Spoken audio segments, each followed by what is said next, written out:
ಆಶೀರ್ವಾದ ತಗೊಳ್ಳೋಕ್ಕೆ ಕಲ್ಕಿ ಭಗವಾನ್ ಹತ್ರ ಹೋದಾಗ ಅವರ ಪಾದವನ್ನು ಇವರ ತಲೆ ಮೇಲೆ ಇಡ್ತಾರಂತೆ. ಒಂದು ದುಬೈಯಿಂದ ಆ ಫ್ಲೈಟ್ ಡಿಲೇ ಆದಾಗ ಆ ಭಗವಾನೇ ಡಿಲೇ ಮಾಡಿದಾರಂತೆ.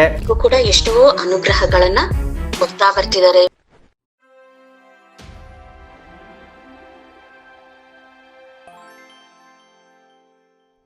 ನಮಸ್ಕಾರ ಸ್ನೇಹಿತರೆ, ನಮ್ಮ ಹ್ಯಾಪಿ ಲೈಫ್ ಯೂಟ್ಯೂಬ್ ಚಾನಲ್ ನೋಡಿ ಒಬ್ಬರು ಆತ್ಮೀಯರು ನನ್ನ ಅಣ್ಣ ಅಂತ ಕರೀತಾರೆ. ಅವರು ಒಂದು ಮೆಸೇಜ್ ಮಾಡಿದರು. ಕಲ್ಕಿ ಭಗವಾನ್ ಬಗ್ಗೆ ನಾನೊಂದು ವೀಡಿಯೋಸ್ ಮಾಡಿದ್ನಲ್ಲ, ಅದನ್ನು ನೋಡಿ, ಹೌದಣ್ಣ ನೀವು ಹೇಳೋದೆಲ್ಲ ಸತ್ಯ, ನಾನು ಹೋಗಿದ್ದೆ. ಆಶೀರ್ವಾದ ತಗೊಳ್ಳೋಕ್ಕೆ ಕಲ್ಕಿ ಭಗವಾನ್ ಹತ್ರ ಹೋದಾಗ ಅವರ ಪಾದವನ್ನು ಇವರ ತಲೆ ಮೇಲೆ ಇಡ್ತಾರಂತೆ. ಅದು ಇಡೋಕ್ಕೆ 5,000 ರೂಪಾಯಿ ಅಂತೆ. ಅದೊಂದು ನಗು ಬರುತ್ತೆ. ದೊಡ್ಡ ಕ್ಯೂ. ಇವ್ರು ಹೋಗಿದ್ದರು. ನಾನು 5,000 ಕೊಟ್ಟು ಆಶೀರ್ವಾದ ಮಾಡಿಸ್ಕೊಂಡು ಬಂದೆ ಅಷ್ಟೇ. ಆಮೇಲೆ ಏನೂ ಆಗಿಲ್ಲ ನನಗೆ ಅಂತ ಅವರು ನನಗೆ ಮೆಸೇಜ್ ಮಾಡಿದರು. ಆಗ ಈ ರೀತಿ ನಾನು ಮಾತಾಡಬೇಕು ಅನಿಸ್ತು. ನೋಡಿ, ನಮ್ಮ ಬದುಕಿಗೆ ನನ್ನ ಮನಸ್ಸೇ ಒಂದು ದೊಡ್ಡ ಪ್ರಪಂಚ. ಅದರಲ್ಲಿ ನೋವುಗಳಿರುತ್ತೆ, ನಿರಾಶೆಗಳಿರುತ್ತೆ, ಆಸೆಗಳಿರುತ್ತೆ, ಬೇಕು ಬೇಡೆಗಳು ರಾಶಿ ಇರುತ್ತೆ ನನ್ನ ಪ್ರಪಂಚದಲ್ಲಿ. ನಾನು ಹೇಗೆ ನೋಡ್ತೀನಿ, ಹೇಗೆ ನಾನು ನಡ್ಕೊತೀನಿ ಅನ್ನೋದ್ರ ಮೇಲೆ ನನ್ನ ಸುಖ, ಸಂತೋಷ, ನೆಮ್ಮದಿ ಡಿಪೆಂಡ್ ಆಗಿರುತ್ತೆ. ನೀವು ಸ್ವಲ್ಪ ಗಮನಿಸಿದ್ರೆ ನೋಡಿ, ಪ್ರತಿಯೊಂದು ಮನಸ್ಸು ಕೂಡ ಇಂಡಿವಿಜುವಲ್. ಪ್ರತಿಯೊಂದು ಮನಸ್ಸಿನಲ್ಲಿ ಅವನದೇ ಆದ ಪ್ರಪಂಚ ಇದೆ. ಅವನು ನೋಡುವ ರೀತಿಯಲ್ಲಿ ಆ ಪ್ರಪಂಚ ಕಾಣುತ್ತೆ ಅವನಿಗೆ. ತುಂಬ ಜನ ಭಾವನೆಗಳಲ್ಲಿ ಬಂಧಿತರಾಗಿರ್ತಾರೆ. ಭಾವನೆಗಳಲ್ಲಿ ಕಲ್ಪನೆಗಳನ್ನು ಮಾಡಿಕೊಂಡು ಭ್ರಮೆಯಲ್ಲಿ ಸತ್ಯ ಅಂತ ಅದನ್ನು ತಿಳ್ಕೊತಾರೆ. ಅದು ಕೆಲವು ಸರಿ ಸಮಾಧಾನ ಕೊಡುತ್ತೆ, ಕೆಲವರಿಗೆ ನೆಮ್ಮದಿ ಕೊಡುತ್ತೆ, ಕೆಲವರಿಗೆ ಅದೇ ಸಮಸ್ಯೆಯಾಗಿ ಕಾಡುತ್ತೆ. ಇದನ್ನು ನಾವು ಚಿಂತನೆ ಮಾಡಬೇಕು. ನಾನು ಯಾವಾಗಲೂ ಹೇಳ್ತಾ ಇರ್ತೀನಿ, ಯಾವುದೇ ಆಧ್ಯಾತ್ಮಿಕ ಗುರು, ಸ್ಪಿರಿಚುವಲ್ ಮಾಸ್ಟರ್ ಆಶೀರ್ವಾದಕ್ಕೆ ಇಷ್ಟು ಹಣ ಅಂತ ಫಿಕ್ಸ್ ಮಾಡಿದ್ರೆ ಅವರು ಆಧ್ಯಾತ್ಮಿಕ ಗುರುವಲ್ಲ, ಅವರು ಟೀಚರ್. ಅಂದರೆ ಸೋಷಿಯಲ್ ಸೈಕಾಲಜಿ ಆ್ಯಂಡ್ ಪರ್ಸನಲ್ ಸೈಕಾಲಜಿಗಳನ್ನು ಅರ್ಥ ಮಾಡಿಕೊಂಡು ಕೆಲವಾರು ವಿಚಾರಗಳನ್ನು ಹೇಳಿ ಮನಸ್ಸನ್ನು ಸಮಾಧಾನಗೊಳಿಸಿ ಅವರಿಂದ ಹಣ ಮಾಡುವ ಒಂದು ವ್ಯಾಪಾರ, ಒಂದು ದಂಧೆ ಅಂತ ಕರಿಬೋದು ಅಷ್ಟೇ. ಸೊ ಕೆಲವು ತುಂಬ ಹೆಲ್ಪ್ ಆಗುತ್ತೆ. ಈಗ ಕೆಲವರು ಕೌನ್ಸಿಲಿಂಗ್ ಬರ್ತಾರೆ, ವಿಚಾರಗಳು ತಿಳ್ಕೊಳ್ಳೋ ಮನಸ್ಸು ಸಮಾಧಾನ ಆಗುತ್ತೆ. ಕೆಲವು ಸೈಕ್ಯಾಟ್ರಿಸ್ಟ್ ಹತ್ರ ಹೋಗ್ತಾರೆ, ಅಲ್ಲಿ ಮನಸ್ಸು ಸಮಾಧಾನ ಆಗುತ್ತೆ. ಅದಾಗಿಲ್ಲ ಅವರು ಮೆಡಿಸಿನ್ ಕೊಡ್ತಾರೆ. ಈ ಥರ ಸ್ಪಿರಿಚುವಲ್ ಹೀಲರ್ಸ್ ಅಂದ್ಕೊಂಡು ಪವಾಡ ಮಾಡೋದೆಲ್ಲ ತಂತ್ರಗಾರಿಕೆ. ಮತ್ತು ನಂಬಿಕೆಗಳನ್ನು, ನಿಮ್ಮ ಭಾವನೆಗಳನ್ನು ತುಂಬ ಉಪಯೋಗಿಸ್ಕೋತಾರೆ ಅವರು. ವೆರಿ ಈಸಿಯಾಗಿ ಕಲ್ತ್ಕೊಂಡಿರ್ತಾರೆ. ನಮ್ಮ ಕೈಲಿ ಅವೆಲ್ಲ ಮಾಡೋಕ್ಕಾಗೋದಿಲ್ಲ. ಹೆಂಗೆ ಉಪಯೋಗಿಸ್ಕೋತಾರೆ ಅಂದರೆ, ಕೆಲವಾರು ಹಳೇ ಮಂತ್ರಗಳನ್ನು, ಪೂಜೆಗಳನ್ನು, ಹೋಮಗಳನ್ನು, ಹವನಗಳನ್ನು ಉಪಯೋಗಿಸ್ಕೊಂಡು ಇಂತಿಂಥ ಕಾಯಿಲೆಗೆ ಈ ರೀತಿಯಾದ ಹೋಮ ಹವನಗಳನ್ನು ಮಾಡಿದ್ರೆ ಆರೋಗ್ಯ ಸುಧಾರಿಸುತ್ತೆ ಅಂತ ಹೇಳ್ತಾರೆ. ಆ ರೀತಿ ಅಟ್ಮಾಸ್ಫಿಯರ್ ಕ್ರಿಯೇಟ್ ಮಾಡ್ತಾರೆ ಮತ್ತು ಹೋಮ ಮಾಡಿಸ್ತಾರೆ. ಅದು ಮಾಡಿಸಿದಾಗ ಸೈಕಲಾಜಿಕಲ್ ಫೀಲಿಂಗ್ ಬಂದು ನಿಮಗೆ ಹೀಲಿಂಗ್ ಸ್ಟಾರ್ಟ್ ಆಗುತ್ತೆ ಕೆಲವರಿಗೆ. That is temporary. Again and again ಅಲ್ಲಿ ಹೋಗ್ತಾನೇ ಇರಬೇಕು. ಆವಾಗ ಮಾತ್ರ ಖುಷಿಯಾಗಿರ್ತಾರೆ. ಈ ರೀತಿ ತುಂಬ ಜನ ಮಧ್ಯಮ ವರ್ಗದವರು, ಬಡವರೆಲ್ಲ ಮಾಡೋಕ್ಕಾಗಲ್ಲ, ಹಣ ಇರೋರು ಹೋಗ್ತಾರೆ. ಇಲ್ಲಿ ಕಲ್ಕಿ ಭಗವಾನು ಮತ್ತು ಭಗವತಿ ಇಬ್ಬರು, ಅಮ್ಮ ಭಗವತಿ ಅವರು ಇಬ್ಬರು ಡಾಕ್ಟ್ರಾಗಿ ಬಂದು ಒಬ್ಬರಿಗೆ ಸರ್ಜರಿ ಮಾಡಿದ್ದಾರೆ. ಆ ವಿಷಯವನ್ನು ಹೇಳೋಕ್ಕೆ ನಾನು ಈ ವಿಡಿಯೋ ಮಾಡ್ತಾ ಇದ್ದೀನಿ. ಹೆಚ್ಚಿಗೆ ಮಾತಾಡೋಕ್ಕೆ ಹೋಗಲ್ಲ, ಮುಂದೆ ಆಡಿಯೋ ಹೋಗ್ತೀನಿ, ಅದು ಕೇಳಿ. ಅವರು ಅಮ್ಮ ಭಗವಾನ್ ಬಂದು ಅವ್ರಿಗೆ ಆಪ್ರೇಷನ್ ಮಾಡಿದ್ದಾರೆ. ಅಲ್ಲಿ ಹೋಮಕುಂಡ ಹತ್ರ ಇರಬೇಕಾದಾಗ ಬಂದು ಆಪ್ರೇಷನ್ ಮಾಡಿದ್ದಾರೆ ಕಲ್ಪನೆಯಲ್ಲಿ. ಇಸ್ ಕಾಲ್ಡ್ ಸೈಕಿಕ್ ಸರ್ಜರಿ ಅಂತ ಕರಿತೀವಿ ನಾವು. ಅದನ್ನು ಸರ್ಜರಿ ಎಲ್ಲ ಮಾಡಿ ಹೆಂಗೆ ಹೇಳಿದ್ದಾರೆ ಅಂದರೆ, ಅಮ್ಮ ಭಗವಾನು ಡಾಕ್ಟ್ರಾಗಿ ಬಂದು ಸರ್ಜರಿ ಮಾಡಿದ್ಮೇಲೆ ಸ್ವಲ್ಪನೂ ನೋವಿರಬಾರ್ದು. ಯಾಕೆಂದರೆ ದೇವರೇ, ಭಗವಂತನೇ ಬಂದು ಸರ್ಜರಿ ಮಾಡಿರೋದು.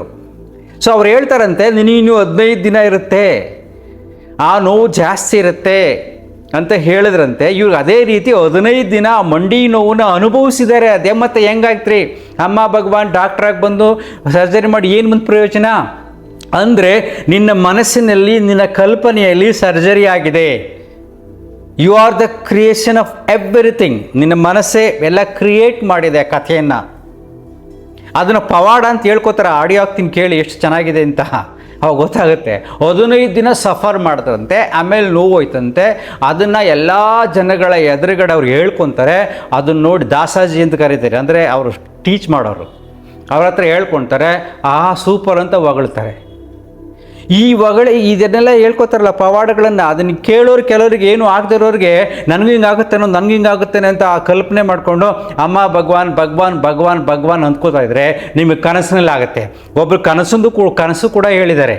ಈಗ ನಡೀತಕ್ಕಂಥ ವಿದ್ಯಮಾನಗಳನ್ನು ನೋಡಿಕೊಂಡು, ಯುದ್ಧ ನಡೆಯೋದೆಲ್ಲ ನೋಡಿಕೊಂಡು ಅವ್ರ ಕನಸಿನಲ್ಲಿ ಯುದ್ಧ ಆಗಿ ಎಲ್ಲರ ಮನೆ ಬಿದ್ದೋಗ್ಬಿಟ್ಟು ಇವ್ರ ಮನೆ ಹಾಗೆ ಉಳ್ಕೊಂಡಿದೆ. ಇವೆಲ್ಲ ನೋಡೋ ನಗು ಬರುತ್ತೆ. ನೀನು ಪದೇ ಪದೇ ಯಾವ ವಿಚಾರದ ಬಗ್ಗೆ ಯೋಚನೆ ಮಾಡ್ತೀವಿ ಅದು ಕನಸಿನದಲ್ಲಿ ಬರುತ್ತೆ. ಅದಕ್ಕೊಂದು ಎಕ್ಸ್ಪ್ಲನೇಷನ್ಸ್ ಕೊಡ್ತಾರೆ. ನೀವು ಆಡಿಯೋ ಕೇಳಿ. ಈಗ ಯಾಕೆ ನಾನು ಇದನ್ನೇ ಹೇಳ್ತೀನಿ ಅಂದರೆ, ನೀವು ಹೋಗಿಯಪ್ಪ ಅವರೆಲ್ಲರೂ ಹೇಳಿ, ಬುದ್ಧಿ ಹೇಳಿ, ನಂಬ್ರಿ, ಭಜನೆ ಮಾಡಿ, ಯೋಗ ಮಾಡಿ, ಧ್ಯಾನ ಮಾಡಿ, ಸಂತೋಷವಾಗಿರಿ, ತಪ್ಪು ಇಲ್ಲ. ಅದಕ್ಕೆ ಇಷ್ಟಿಷ್ಟು ಚಾರ್ಜ್ ಅಂತ ಮಾಡೋದು ಮೋಸಗಾರಿಕೆ, ಅದು ಆಧ್ಯಾತ್ಮಿಕತೆ ಅಲ್ಲ ಅನ್ನೋ ವಿಚಾರಕ್ಕೋಸ್ಕರ ನಾನು ಆ ತಿಳುವಳಿಕೆಗೋಸ್ಕರ ಈ ವಿಡಿಯೋ ಮಾಡ್ತಾ ಇರೋದು, ಬೇರೇನೂ ಅಲ್ಲ. ನಿಮ್ಗೆ ಎಲ್ಲಿ ಖುಷಿ ಸಿಗುತ್ತೋ ಮಾಡಿ. ಅವರು ಸರ್ಜರಿ ಮಾಡಿಸ್ಕೊಂಡವ್ರು ಒಬ್ಬರು ಅಮೇರಿಕದಿಂದ ಬಂದಿರೋರು, ತುಂಬ ವಿದ್ಯಾವಂತರು. ಅದಕ್ಕೋಸ್ಕರ ಆಡಿಯೋ ಆಗ್ತಾ ಇದ್ದೀನಿ. ಅಮೇರಿಕದಿಂದ ಬಂದು ದುಬೈಗೆ ಬಂದು, ದುಬೈಯಿಂದ ಆ ಫ್ಲೈಟ್ ಡಿಲೇ ಆದಾಗ ಆ ಭಗವಾನೇ ಡಿಲೇ ಮಾಡಿದಾರಂತೆ. ಅಲ್ಲಿ ಒಂದು ಲಗೇಜ್ ಕಲೆಕ್ಟಿಂಗ್ ಬೆಲ್ಟ್ ಅಂತಿರುತ್ತೆ ಏರ್ಪೋರ್ಟ್ನಲ್ಲಿ, ಅಲ್ಲಿ ಇವ್ರು ಲಗೇಜ್ ಬರೋದು ಡಿಲೇ ಆಗುತ್ತೆ ಅಂತ ಯೋಚನೆ ಮಾಡ್ತಾ ಭಗವಾನ್ ನೆನೆಸ್ಕೊಂಡಾಗ ಬೇಗ ಬಂದ್ಬಿಡ್ತಂತೆ. ಇವರಿಂದ ಹೆಲ್ಪ್ ಆಯ್ತಂತೆ. ಅಂತೆ ಪಂತೆ ಕಂತೆಗಳು ಬೇಕಾದಷ್ಟಿದೆ, ಅದನ್ನು ಕೇಳಿ. ಆಗ ನೀವು ಅನಲೈಸ್ ಮಾಡಿ, ನಿಮ್ಮ ಪ್ರಪಂಚದಲ್ಲಿ ನೀವು ಹೇಗಿದ್ದೀರಿ ಯೋಚನೆ ಮಾಡಿ. ಅಂತರ್ಮುಖಿ ಸದಾ ಸುಖಿ. ಸೊ ಇವತ್ತು ಅಮ್ಮ ಭಗವಾನ್ ನಮ್ಮೆಲ್ಲರಿಗೂ ಕೂಡ ಎಷ್ಟೋ ಅನುಗ್ರಹಗಳನ್ನ ಕೊಡ್ತಾ ಬರ್ತಿದ್ದಾರೆ. ಒಂದೊಂದು ಅನುಗ್ರಹಗಳು ಲೆಕ್ಕ ಇಲ್ಲದೆ ಇರಷ್ಟು ನಮ್ಗೆ ಮಾಡ್ತಾನೆ ಇದ್ದಾರೆ. ಸೊ ನಿಮ್ಮಲ್ಲಿ ಯಾರಾದ್ರೂ ಅನುಭವ ಹಂಚ್ಕೋಬೇಕಂದ್ರೆ ಹಂಚ್ಕೊಳ್ತೀರಾ? ಸೊ ನಿನ್ನೆ ಕೂಡ ದೊಂಗ್ಳೂರ್ ದೇವಸ್ಥಾನದಲ್ಲಿ ಬಹಳ ಚೆನ್ನಾಗಿ ಅಮ್ಮ ಭಗವಾನರು ವಾರ್ಷಿಕೋತ್ಸವ ಕಾರ್ಯಕ್ರಮಗಳನ್ನ ಬಹಳ ಚೆನ್ನಾಗಿ ಆಯ್ತು. ಎಷ್ಟೋ ದಾನಿಗಳು ಅದಕ್ಕೆ ದಾನ ಮಾಡಿರೋವರಿಗೆಲ್ಲರಿಗೂ ನಾವು ಕೃತಜ್ಞತೆಯನ್ನ ಸಲ್ಲಿಸಿದ್ವಿ. ಮತ್ತೆ ಅವರು ಈ ದೇವಸ್ಥಾನಕ್ಕಾಗಿ ಅವರ ದೇವಸ್ಥಾನ ಅಂತ ಹೇಳಿ ಭಾವಿಸಿರೋರೆಲ್ಲರಿಗೂ ಕೂಡ ಅದನ್ನ ಕೃತಜ್ಞತೆಯನ್ನ ಕೂಡ ನಾವು ಸಲ್ಲಿಸಿದ್ವಿ. ಸೊ ನೀವು ಈ 3 ದಿನ ನೀವೆಲ್ಲರೂ ದಿವಾಲಿಯರ್ದ ಹಬ್ಬಗಳನ್ನ ತುಂಬಾ ಚೆನ್ನಾಗಿ ಆಚರಿಸ್ಕೊಂಡಿದ್ದೀರಾ. ಸೊ ನಿಮಗೆ ಯಾವ ಅನುಭವಗಳಾಯ್ತು ಅದನ್ನೆಲ್ಲ ನೀವು ಈಗ ಹಂಚ್ಕೊಳ್ಳಿ. ತುಳಸಿಜಿ, ಗಿರಿಜಾಜಿ. ನಮಸ್ತೆ ದಾಸಜಿ, ಅಮ್ಮ ಭಗವಾನ್ ಶರಣಂ ದಾಸಜಿ ಎಲ್ಲರಿಗೂ. ದಾಸಜಿ, time and space is nothing for Amma Bhagavan ಅಂತ ಅವಾಗಿಂದ ತುಂಬಾ ದಿನದಿಂದ ಶೇರ್ ಮಾಡ್ಕೋಬೇಕಂತ ದಾಸಜಿ. ಒಂದ್ಸಲ ದಾಸಜಿ ನಾನು US ಇಂದ ಅಮೆರಿಕಾದಿಂದ ಬರ್ತಾ ಇದ್ದೀನಿ ಇಂಡಿಯಾಗೆ. ತುಂಬಾ ಮಳೆ ಎಲ್ಲ ಇತ್ತು ದಾಸಜಿ. ಸೊ ಫ್ಲೈಟ್ ತುಂಬಾ ಡಿಲೇ ಆಯ್ತು. ದಾರಿ ಎಲ್ಲ ಕೂಡ ತುಂಬಾ ಪ್ರಾಬ್ಲಮ್ಸಸ್ ಎಲ್ಲ ಇತ್ತು. ನಾನು ದುಬೈಯಲ್ಲಿ ಚೇಂಜ್ ಆಗ್ಬೇಕು ದಾಸಜಿ ಫ್ಲೈಟ್. ನಾವು ಆ ಫ್ಲೈಟ್ ಹೊರಡೋಕೆ ನಮ್ಮ ಫ್ಲೈಟ್ ಇಳಿಯೋಕೆ ತುಂಬಾ ಲೇಟ್ ಆಯ್ತು. ಒಂದು 15 ಮಿನಿಟ್ಸ್ ಅಷ್ಟೇ ದಾಸಜಿ. ನಾವು 8th ಗೇಟ್ ಹತ್ರ ದಾಸಜಿ ನನ್ನ ಫ್ಲೈಟ್ ಇಳಿದಿದ್ದು. ನಾನು ಹತ್ತಬೇಕಾಗಿರೋದು 126 ಏನೋ ದಾಸಜಿ. ಆತರ ಓಡೋರೆಲ್ಲ ನಡೆಯೋರೆಲ್ಲ ಫಾಸ್ಟ್ ಆಗಿ ಹೋಗ್ಬಿಡ್ತಾ ಇದ್ದಾರೆ. ನಮ್ಮ ಫ್ಲೈಟ್ ಅಲ್ಲಿ ತುಂಬಾ ಜನಕ್ಕೆ ವೀಲ್ ಚೇರ್ ಬೇಕು, ನನಗೂ ವೀಲ್ ಚೇರ್ ಬೇಕು. ತುಂಬಾ ತಡೆ ಆಗ್ತಾ ಇತ್ತು. ಅಲ್ಲಿ ದಾಸಜಿ ಲೇಟ್ ಆದ್ರೆ ಕೂಡ ಅವ್ರ ಅಕಾಮಿಡೇಷನ್ ಎಲ್ಲ ಕೊಡ್ತಾರೆ, 2 ದಿನ ಅಲ್ಲೇ ಉಳಿಸ್ತಾರೆ, ಅದೆಲ್ಲ ಅರೇಂಜ್ಮೆಂಟ್ ಮಾಡ್ತಾರೆ. ಬಟ್ ನನಗಾಗಿ ಪ್ರಸಾದ್ಜಿ ವೇಟ್ ಮಾಡ್ತಾ ಇದ್ದಾರೆ ಇಲ್ಲಿ ಚೆನ್ನೈಯಲ್ಲಿ. ತಿರುಗಿ ಒಬ್ಳೆ ಹಳ್ಳಿ ಎಲ್ಲೋ ನಡುವಲ್ಲಿ ಉಳ್ಕೋಬೇಕು, ಅದೆಲ್ಲ ಕೂಡ ಇತ್ತು ದಾಸಜಿ. ಆದ್ರೆ ನನ್ಗೆ ಎಲ್ಲೋ ಭಯನೇ ಇಲ್ಲ ದಾಸಜಿ. ಏನು ಅದು ಒಂಥರ ಸ್ಟಿಲ್ನೆಸ್ ಇತ್ತು. ನನ್ನದು ನನಗಿಂತ ತುಂಬಾ ಆಗಿದವರು ಇದ್ದಾರೆ. ನನ್ ಸರಿ ನೀವ್ ಹೋಗಿ ಅಂತ ಕಳಿಸ್ಬಿಡ್ತಾ ಇದ್ದೀನಿ ವೀಲ್ ಚೇರ್ಸ್ಗೆ. ನನಗೆ ಲಾಸ್ಟ್ ಬಟ್ 1 or 2 ಇರ್ಬೇಕು ದಾಸಜಿ. ನಾವು ಇನ್ನೇನು ಅನ್ಕೊಂಡೆ, ಓಕೆ ಇವತ್ತು ಇಲ್ಲೇ ಉಳಿಯೋದು ತರ ಇದೆ ಅನ್ಕೊಂಡೆ ದಾಸಜಿ. ಆದ್ರೆ ದಾಸಜಿ ಅವ್ರು ಅಷ್ಟು ಫಾಸ್ಟ್ ಆಗಿ ಕರ್ಕೊಂಡು ಹೋದ್ರೆ. ಆಕ್ಚುಲಿ ಒಂದು ಬಸ್ ಅಲ್ಲಿ ಏನೋ ಇಳಿಸ್ಕೊಂಡು ಅಲ್ಲಿಂದ ಕರ್ಕೊಂಡು ಹೋಗ್ತಾರೆ ಬೇರೆ ಗೇಟ್ ಹತ್ರಗೆ, ಅದನ್ನು ಇರ್ಲಿಲ್ಲ. ಸೊ ಫಾಸ್ಟ್ ಆಗಿ ಇವರೇ ತಗೊಂಡ್ ಹೋಗ್ತಾ ಇದಾರೆ. ತುಂಬಾ ಇವತ್ತು ಇಲ್ಲ ನನ್ನನ್ನು ವೀಲ್ ಚೇರ್ ಅಲ್ಲಿ ಕರ್ಕೊಂಡು ಹೋಗೋರು ಅಸಿಸ್ಟೆಂಟ್. ಅವ್ರು ಒಂಥರ ಮಾತಾಡ್ತಾ ಇದ್ರು, ಅಮ್ಮ ಹೋಗ್ಬಿಡ್ತೀವಿ ಹಂಗ ಹಿಂಗ ಅನ್ಕೊಂಡು ಹೋಗ್ತಾ ಇದಾರೆ. ತಮಿಳಿಯನ್ ಅವರು, ದುಬೈಯಲ್ಲಿ ತಮಿಳಿಯನ್. ದಾಸಜಿ ಕರೆಕ್ಟ್ ಆಗಿ ಏನೋ ನಾನು ಫ್ಲೈಟ್ ಹತ್ತೋದು ಗೇಟ್ ಕ್ಲೋಸ್ ಮಾಡ್ಬಿಟ್ಟು ದಾಸಜಿ ಫ್ಲೈಟ್ ಸ್ಟಾರ್ಟ್ ಆಯ್ತು. ಅಷ್ಟು ಕರೆಕ್ಟ್ ಟೈಮ್ಗೆ ದಾಸಜಿ ಅವ್ರು ಕರ್ಕೊಂಡು ಹೋಗಿದ್ದು. ಅವ್ರು ಹೇಳ್ತಾ ಇದ್ರು, you are not alone with you ಅಂದ್ರೆ ನನಗೆ ಭಗವಾನ್ರು ಹೇಳ್ದಂಗೆ ಅನಿಸ್ತದೆ ದಾಸಜಿ. ಇಟ್ಸ್ ಇಂಪಾಸಿಬಲ್ ಫಾರ್ ಎನಿಬಡಿ ಆ 10-12 minutes ಅಲ್ಲಿ ಅಷ್ಟು ದೂರ. ಅದು ನಾನು ವೇಟ್ ಇದ್ದೀನಿ. ಅವರು ನೋಡಿದ್ರೆ ವಯಸ್ಸಾಗಿದ್ದವ್ರು, ಆದ್ರೆ ಅಷ್ಟು ಚೆನ್ನಾಗಿ ಕರ್ಕೊಂಡು ಹೋದ್ರು ದಾಸಜಿ. ಇನ್ನೂ ವಿಚಿತ್ರ ಏನಂದ್ರೆ ಚೆನ್ನೈಯಲ್ಲಿ ಇಳ್ದಿದ್ದೀವಿ ದಾಸಜಿ. ನಾನೇನೋ ಕೂತ್ಕೊಂಡಿದೀನಿ, ಈಶ್ವರ್ ಎಲ್ಲ ನನಗೆ ಇದು ಮಾಡಿದ್ದಾರೆ. ಪ್ರಸಾದ್ ಜಿ ಕೂಡ ನನಗೆ ಮೆಸೇಜ್ ಮಾಡಿದ್ದಾರೆ, ನೀನ್ ಲಗೇಜ್ ಬಿಟ್ಬಿಡು, ಅದು ಬರೋಕ್ ಸಾಧ್ಯನೇ ಇಲ್ಲ, ನೀನ್ ಬಂದ್ಬಿಡು ಅಂತ. ಅಯ್ಯೋ ಅದು ದೊಡ್ಡ ತಲೆನೋವು ದಾಸಜಿ, ಅಲ್ಲಿ ಸ್ಟಕ್ ಆದ್ರೆ ಲಗೇಜ್. ನನಗೆಲ್ಲೋ ಕಾನ್ಫಿಡೆನ್ಸ್, ನಾನು ಅಲ್ಲೇ ಬೆಲ್ಟ್ ಹತ್ರ ಇದ್ದೀನಿ, ಎಲ್ಲರಿಗೂ ಹೇಳ್ತಾ ಇದೀನಿ. ನನ್ನ ನೋಡಿ ನಮ್ ಜೊತೆ ಬಂದಿದ್ದವ್ರು ಇದ್ದಾರೆ, ಅವರು ಹೊರಡು ಬಿಡ್ತಾ ಇದ್ರು. ನಾನು ಅಂತ ಇದೆ, ಇಲ್ಲ ನಮ್ ಲಗೇಜ್ ಬರುತ್ತೆ ಅಂತ ಇದೀನಿ ದಾಸಜಿ. ಹಂಗೆ ಬಂತು ದಾಸಜಿ. ಎಷ್ಟು ಆಶ್ಚರ್ಯ, ನೆನ್ಸ್ಕೊಂಡ್ರಿ ಎಷ್ಟು ಆಶ್ಚರ್ಯ ಅನ್ಸುತ್ತೆ ದಾಸಜಿ. ಹೌ ಇಸ್ ಇಟ್ ಪಾಸಿಬಲ್ ಅಂತ. ದಾಸಜಿ ನಿಜವಾಗಿ ಅಮ್ಮ ಭಗವಾನ್ರಿಗೆ ಯಾವುದು ಅಸಾಧ್ಯ ಅನ್ನೋದಿಲ್ಲ ದಾಸಜಿ. Everything is magical for them. ನಾನು ಒಬ್ಳಿಗೆ ಟೈಮ್ ಏನೋ ಅನ್ಕೊಂಡಕ್ಕೆ ಇಲ್ಲ ದಾಸಜಿ. Actually you may feel that maybe my watch is wrong or my time is wrong. No ದಾಸಜಿ, ಅದು ಎಷ್ಟೋ ಜನಕ್ಕೆ ಅವರೆಲ್ಲ ಹೇಳ್ತಾ ಇದಾರೆ, how can you say luggage ಬರುತ್ತೆ ಅಂತ ನೀವು ಹೆಂಗೆ ಹೇಳ್ತಿದ್ರಿ, ಅದು ಹೆಂಗ್ ಬಂತು ಅಂತ ಅವ್ರಿಗೂ ಆಶ್ಚರ್ಯ ಆಯ್ತು ದಾಸಜಿ. ಸೊ ಭಗವಾನ್ ನನ್ನೊಬ್ರಿಗಾಗಿ ಎಷ್ಟು ಜನಕ್ಕೆ ಹೆಲ್ಪ್ ಮಾಡಿದ್ದಾರೆ ದಾಸಜಿ. ಥ್ಯಾಂಕ್ ಯು ಸೋ ಮಚ್ ದಾಸಜಿ. ವಿ ಆರ್ ನೆವರ್ ಅಲೋನ್ ದಾಸಜಿ. ಆ ಟರ್ಬುಲೆನ್ಸ್ ನಲ್ಲಿ ಕೂಡ ಎಲ್ಲರಿಗೂ ತುಂಬಾ ಆಡ್ತಿತ್ತು ದಾಸಜಿ ಫ್ಲೈಟ್. ನಾನು ಎದ್ದು ರೆಸ್ಟ್ ರೂಮ್ ಹೋಗ್ತಾ ಇದ್ರೆ ಅವ್ರ ಏರ್ ಹೋಸ್ಟೆಸ್ ಬಂದು ನನ್ನ ಹಿಡ್ಕೊಂಡು ಹೋಗ್ತಾ ಇದ್ರು ದಾಸಜಿ. ನನಗೇನು ಭಯ ಅನಿಸ್ತಾ ಇರ್ಲಿಲ್ಲ ದಾಸಜಿ. All the way I was experiencing the presence of our lord. Thank you so much ದಾಸಜಿ. ಥ್ಯಾಂಕ್ ಯು ದಾಸಜಿ. Very beautiful. ಇದೆಲ್ಲ ಎಷ್ಟು ಸ್ಪೇಸ್ ಟೈಮ್ ಇರುವಂತ ಎಕ್ಸ್ಪೀರಿಯನ್ಸಸ್ ಅಲ್ಲ. So beautiful experiences. ಎಲ್ಲೂ ನಾವ್ ಅನ್ಕೊಳಕ್ ಆಗೋದಿಲ್ಲ, ಬಟ್ ಹೌ ಭಗವಾನ್ ಆ ಸ್ಪೇಸ್ ಅನ್ನ ಕಂಡೆನ್ಸ್ ಮಾಡ್ತಾರೆ, ಟೈಮ್ ಅನ್ನ ಎಕ್ಸ್ಟೆಂಡ್ ಮಾಡ್ತಾರೆ. That's how miracles happens. Very nice. Geetaji last. ನಮಸ್ತೆ ಜಿ, ಎಲ್ರಿಗೂ ನಮಸ್ಕಾರ. ನಾನು ಇದೊಂದು ಪವಾಡ ಶೇರ್ ಮಾಡ್ಬೇಕು, ತುಂಬಾ ದಿನದಿಂದ ಮಾಡ್ಬೇಕು ಅಂತಿದ್ದೆ. ಈ ಟೈಮಲ್ಲಿ ನನ್ ಮಗಳು ಹೋಗ್ತಾಳೆ, ಹಾಗಾಗಿ ಸ್ಕೂಲ್ಗೆ ಆಗ್ತಾನೆ ಇರ್ಲಿಲ್ಲ. ಇವತ್ತವಳು ಹುಷಾರಿಲ್ಲ ಅಂತ ಮಲ್ಗಿದ್ದಾಳೆ, ಹಾಗಾಗಿ ನಾನು ಶೇರ್ ಮಾಡ್ತಾ ಇದ್ದೀನಿ ಜಿ. ಸೊ ಇದು ನನ್ನ ಹೋಮಕ್ಕೂ ಬರಕ್ಕೂ ಮುಂಚೆ ನನ್ಗೆ ನಾನ್ ಜಸ್ಟ್ ವಾಕ್ ಮಾಡುವಾಗ ನನ್ಗೆ ಮಂಡಿ ಚಿಪ್ಪು ಟ್ವಿಸ್ಟ್ ಆಯ್ತು. ಸೊ ಏನೋ ಹೇಗೋ ಮಾಡ್ಕೊಂಡ್ 1 month ವರ್ಗೂ ಹೇಗೋ ಇದ್ ಮಾಡ್ಕೊಂಡಿದ್ದೆ. ಬಟ್ ನಾನ್ ಹೇಳ್ದೆ ಭಗವಾನ್, ಎಲ್ರು ಅಂದ್ರು ಮೇಡಮ್ ಏನೋ ಆಗಿರತ್ತೆ, ಲಿಗಮೆಂಟ್ ಟೇರೋ ಏನೋ ಆಗಿರತ್ತೆ, ದಯವಿಟ್ಟು ತೋರ್ಸಿ ಅಂತ. ಸೊ ನನಗ್ ಹಾಸ್ಪಿಟ್ಲಿಗೆ ಹೋಗಕ್ ಇಷ್ಟ ಇಲ್ಲ. ಸೊ ನಾನೇ ಟ್ರೀಟ್ಮೆಂಟ್ ಮಾಡ್ಕೋತಾ ಇದ್ದೀನಿ, ವರ್ಕೌಟ್ ಮಾಡೋದ್ ನಿಲ್ಲಿಸ್ತಾ ಇಲ್ಲ, ನಾನ್ ಮಾಡ್ತಾನೆ ಇದ್ದೆ. ಸೊ ಭಗವಾನ್ ಹೇಳ್ದೆ, ಭಗವಾನ್ ಮತ್ತೆ ಈಗ ಹಾಸ್ಪಿಟಲ್ಗೆ ಹೋದ್ರೆ ಸುಮ್ನೆ 128 ಎಕ್ಸ್ರೇ ಅದು ಇದು ಅಂತ ಆಗುತ್ತೆ, ದಯವಿಟ್ಟು ನೀವೇ ಪ್ರತಿಯೊಂದು ನೀವೇ ಕ್ಯೂರ್ ಮಾಡಿದೀರಾ. ಹರ್ನಿಯಾ ನೀವೇ ಸರ್ಜರಿ ಮಾಡಿದೀರಾ, ಥೈರಾಯ್ಡ್ ನೀವೇ ವಾಸಿ ಮಾಡಿದೀರಾ, ಇದನ್ನು ನೀವೇ ಮಾಡಿ ಭಗವಾನ್. ನನ್ಗೆ ಕಲಾವಿದೆ, ನನ್ಗೆ ಕಾಲ್ ತುಂಬಾ ಇಂಪಾರ್ಟೆಂಟ್, ನಡಿಯಕ್ಕೆ ಆಗ್ತಾ ಇಲ್ಲ ಜಿ, ನನ್ಗೆ ತುಂಬಾ ಕಷ್ಟ ಪಟ್ಬಿಟ್ಟೆ. ಸೊ ಅವತ್ತು ಹೋಮಾದಿನನ್ನು ನಂಗೆ ಚಿದಾ ಅವರೆಲ್ಲ ನೋಡಿ ತುಂಬಾನೇ ಬೇಜಾರ್ ಮಾಡ್ಕೊಂಡ್ರು. ಸೊ ನಾನ್ ಹೇಳ್ಬಿಟ್ಟು ಹೋಮಾದಿನ ನಾನ್ ಬಂದಾಗ ಬೇಗ ಬಂದ್ವಿ ನಾವು. ನಂಗೆ ಅಲ್ಲಿ ಇದಕ್ ಗೋಲ್ಡನ್ ರಾಕ್ ಹತ್ರನೇ ಹೋಗ್ಬೇಕು ಅಂತ ಅನಿಸ್ತು. ಭಗವಾನ್ ಹೇಳಿದ್ರು, ನೀನ್ ಆರೋಗ್ಯಕ್ಕೋಸ್ಕರನೇ ದೀಪ ಹಚ್ಬಿಡು ಫಸ್ಟ್ ಅಂತ ಅಂದ್ರು.